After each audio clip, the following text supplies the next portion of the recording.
2 bowlers கையில வச்சிருக்கோம். ஒன்னு ஹர்ஷதீப், இன்னொன்னு நட்ராஜ். ஓகேங்களா?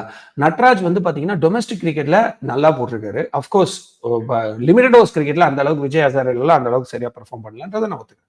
பட் டொமஸ்டிக் கிரிக்கெட்ல அவரோட பெர்ஃபார்மன்ஸ் ஓரளவுக்கு அப்பீலிங்கா தான் இருக்கு.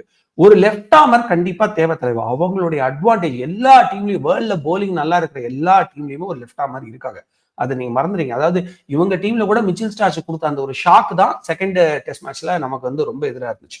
புரியுதா உங்களுக்கு? சோ ஒரு ஒரு ஒரு லெஃப்ட் ஆர்ம் போலருங்கிறது மஸ்ட். ஹர்ஷதீப் இவங்க ஏன் எடுக்க மாட்டாங்கன்னா, கௌதம் கம்பீர் நம்மளே பேசியிருந்தோம். முன்னாடியே சொல்லியிருந்தாரு ஒவ்வொரு ஃபார்மேட்டுக்கும் ஒவ்வொரு டீம் ரெடி பண்ணுவேன் அப்படின்னு. அதுல அவர் ஹர்ஷதீப் அந்த ஒரு லிஸ்ட்ல எடுத்திருக்க கூடாது. Harshdeep is good for all the format. ஓகேங்களா?